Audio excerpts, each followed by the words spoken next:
Hello, an interesting subject I'm going to talk about today. Obviously, there's not great weather around in the UK today, and I want to talk to you a bit more about postponements in football matches and what happens when it comes to postponing a game and why sometimes there's one inspection or multiple inspections, um, and why it's not always made quickly or the decision isn't made quickly. I've got a little bit of information from the FA's actual website on the guidelines of what a referee has to go through to finally make a decision. Um, I've noticed that there's a few games that's been called off. A couple of games are under inspection, and people seem to be having a go at why can't clubs make decisions? Why are they leaving it so long? Why is it, um, why are they doing this, that, and the other? Why don't they just say it's off at, let's say, 9 in the morning, when there could be a possibility of playing a game? So, this is going to be an interesting one for me to talk about because I think football fans need to really realise, unless it is absolutely obvious that there's no way the game can go on, um, why referees always leave it, um, or look like they're leaving it. Um, every referee wants to get a game on. They don't want to postpone a fixture, and uh, all fans would rather have the game on than have the game off. But what I'm going to do is just take you through basically what a referee has to go and do. And this is a part of the FA's website, like I said, for the um, for the inspection guidelines that a referee has to go through to actually make his actual decision between does he do it or does he not.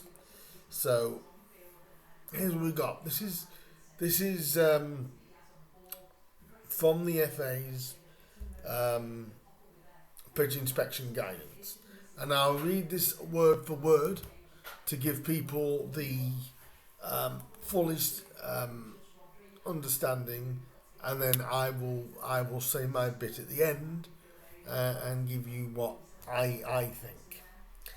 It is vital for referees, from the referee's viewpoint, that when asked to undertake a pitch inspection, you do so professionally and remembering the overriding factor of player safety, which is important. They have to make sure that the state of the pitch is safe so players do not hurt themselves. They don't just have that to worry about, they have crowds to worry about. Is the ground safe enough for the game to go on as well? Um, Basically, is the surface safe enough to play on? Or is there any chance of that? What it says, if a pitch inspection is required in some competitions, will allow the home club or venue to postpone a match if not arrive in plenty of time to ensure the inspection is complete in good time. Keep both clubs informed as when appropriate.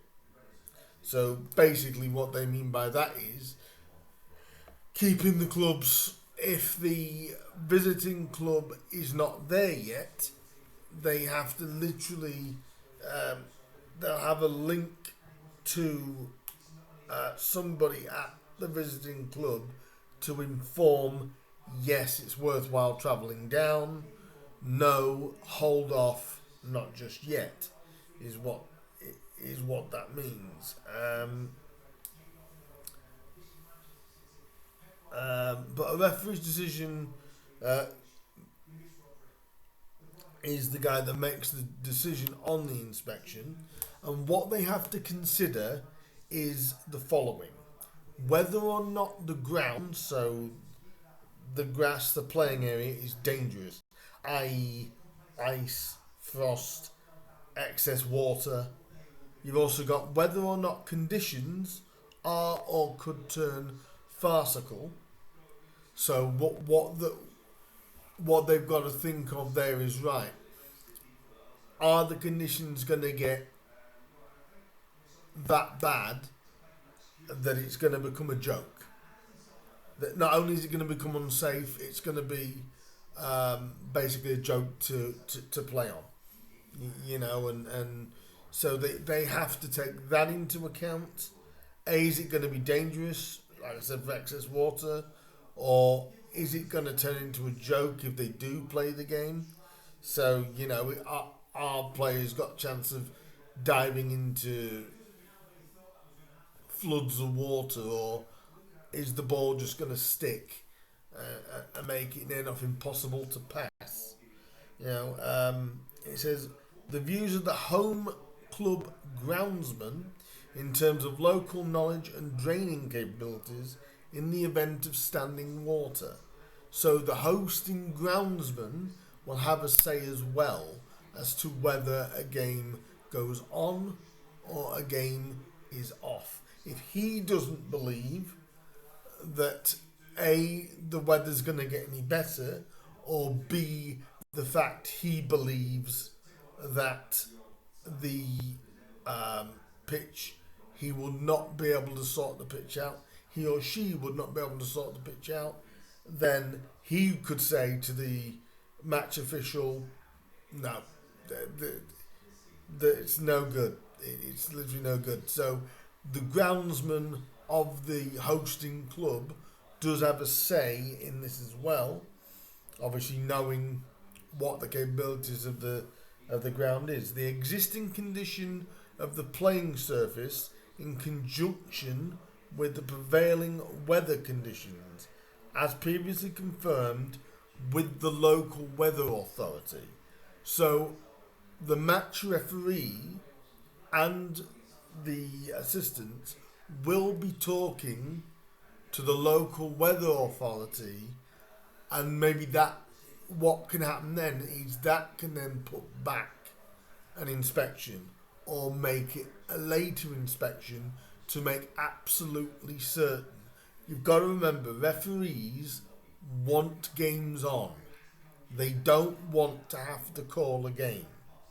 They want games on.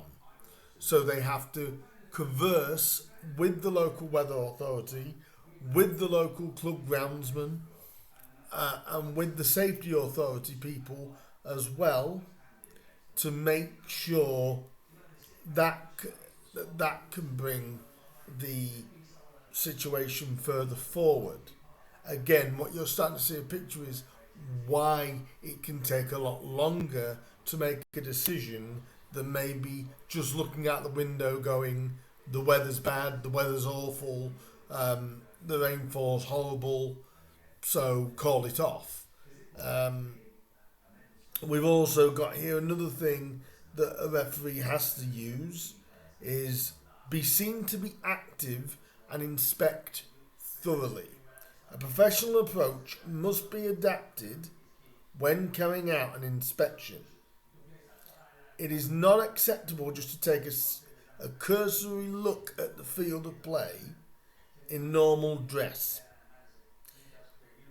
So you couldn't just go in there with trainers and a track, trainers and a suit and go, yeah, this pitch is unplayable. It's, the referee has to literally get there, and they literally have to inspect every single part of the pitch to see whether it is playable, and it's every single part.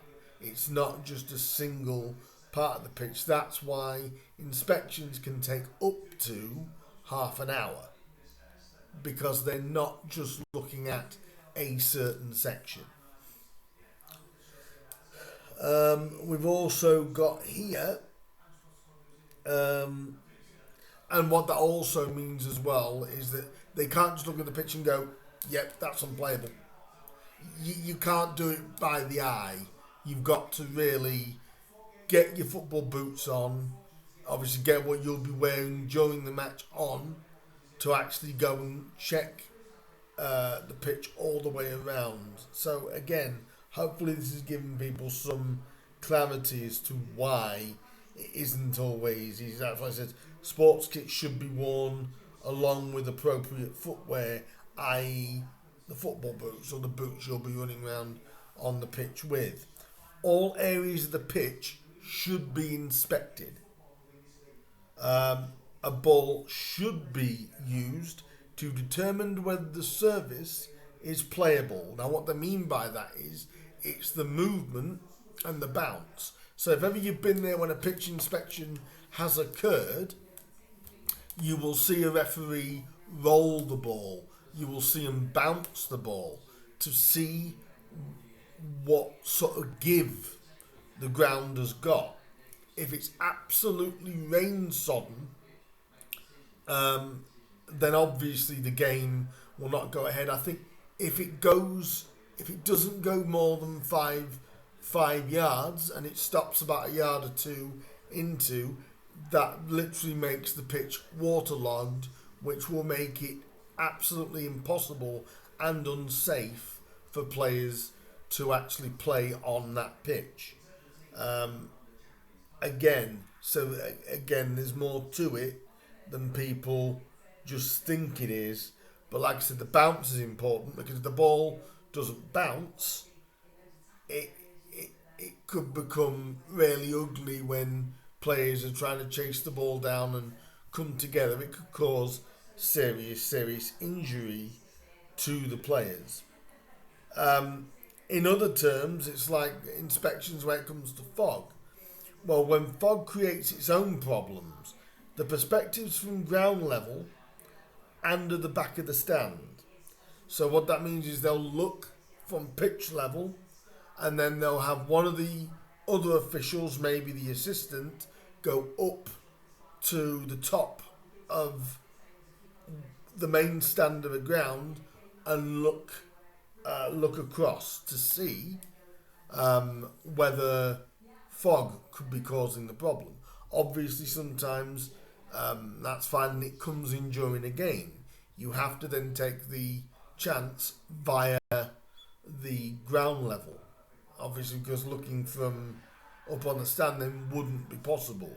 But if there was fog, you could always, prior to a game, you could always look. This is why referees turn up about 2.5 hours before the game, even well before the game happens. So it is important when you think about fog like that. Check forecast.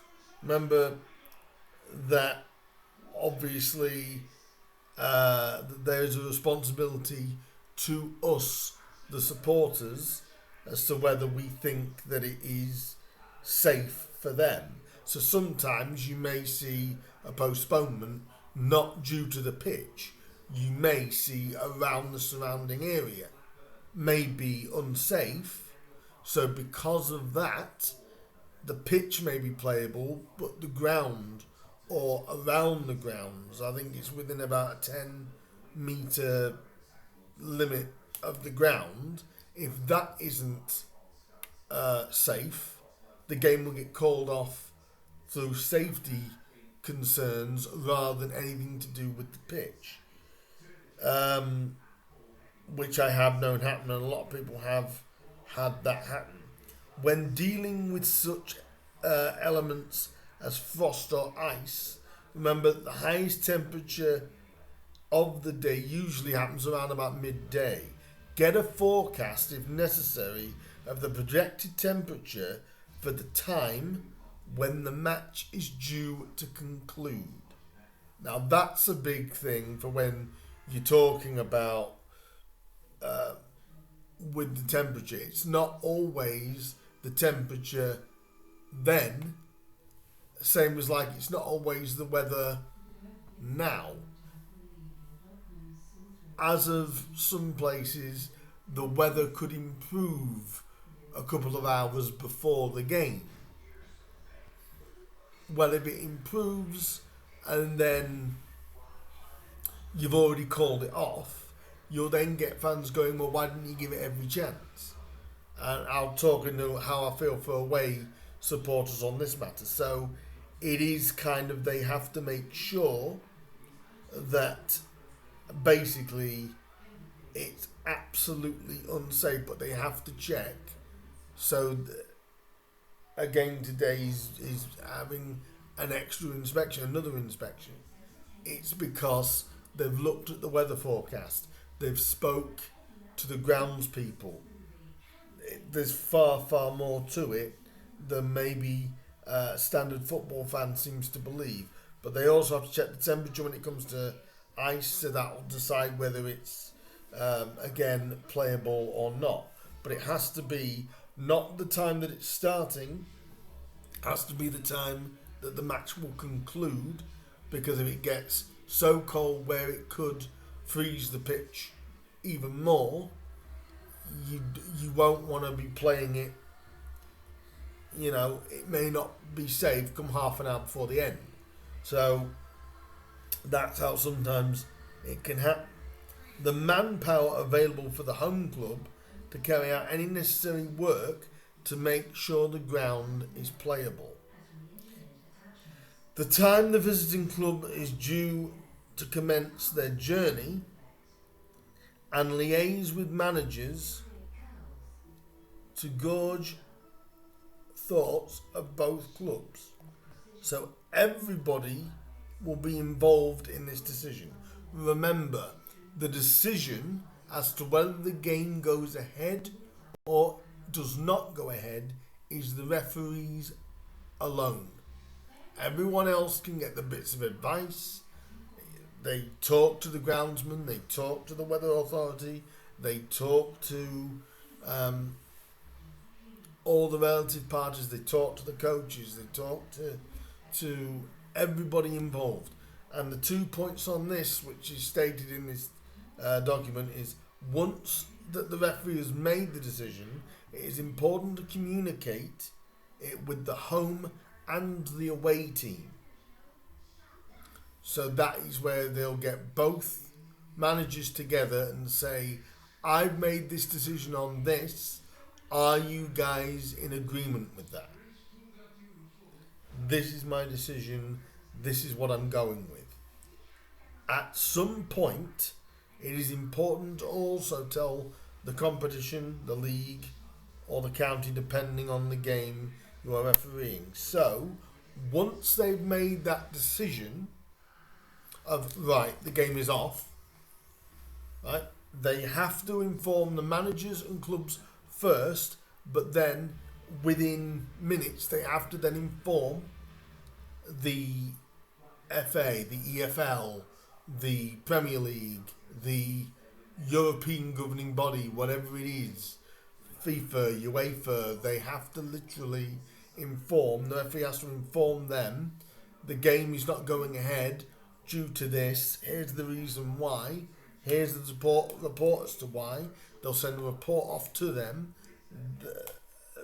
just to give it clarity, so people know it's not just going off because the referee doesn't want to referee it. It is because of this. So my thing is that is basically all I've gone through, is the points of what happens when it comes to deciding whether a game goes on, whether a game doesn't, whether it is off for frozen pitch, whether it's off for rainfall, whether it's off for frost, whether it's off for icy conditions. You know, there is more to this than it's raining, it's really bad weather, we've got to call it off. No, there's protocols that referees have to go by, and there we go. I've just read a few of what a referee has to do.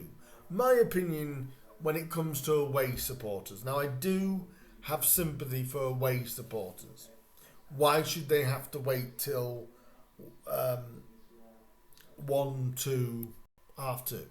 I know we had a situation last week in the FA Cup where Walsall and Alfreton got called off 5 minutes before kick-off. I didn't even agree with that decision. I think something had to do with TV was one of the reasons why they tried. But I do believe that 5 minutes before. But also, what does go in to a referee's psyche almost certainly is where the other team is travelling from. And the distance between. If it's a couple of hours, they can be a little bit more in, but they have to be appreciative of when a club is leaving. So even though the manager might be there, doesn't mean the players are. So, you know, the manager, the opposing manager, the travelling manager could have travelled up minus the players. You know, and then they can report to the coach, right, do come down, or no, don't come down. So, my take is it should be no more than 90 minutes before kick-off, really. 2 hours tops to give everybody the chance to make a decision either, especially if you're only a couple of hours away, you know, you need to know that by about 2.5 hours before kick-off, ideally, but sometimes weather can deteriorate beforehand, and other times it doesn't. So it's a tough process, which I don't think fans fully knew. I hope this video has been helpful to fans wondering, well, why isn't games just called off straight away? Why are they always asking for, sometimes because they're unsure, because they want to make sure it gives every single chance for the game to go ahead. Believe me, the referee is not trying to think, well, we want the away fans to not be thought of, or, you know, they don't care about the away supporters or anything, all supporters in general. It's not that. You know, they have a lot of protocols they have to go through before they can go, yeah, we've got to call this one off. Is there any way at all we can definitely get the game on? And if there is absolutely, unless the pitch is absolutely rain sodden, where every part of the pitch or one serious part of the pitch is so waterlogged it doesn't matter what the groundsmen do. So now you know from that, the points are the groundsman's being asked. The referee has to get his gear on to go out and check with the studs and things like that. They have to check with a ball. They have to check with everything else to make sure the game is on or off. If it's off, they will hopefully try and tell you within a couple of hours, unless it is so blatantly obvious that there's sometimes where I've known referees have gone onto a pitch knowing the game's off, but they have to go through that protocol. So I do hope that has made things a bit more clearer to supporters as to why a game is not always called off straight away. So do like, do share, do subscribe, do ask me a question if you've got a question. Ask away and I will do my best to answer it for you. Do like, share, subscribe. I'll be back if the Grimsby game is on. I'll be back with a review of that. If not, I'll be back for a preview of the game next weekend and a few other things I might throw in over the weekend. So do like, please do share, subscribe, And I will see you guys soon in the next one. Bye bye.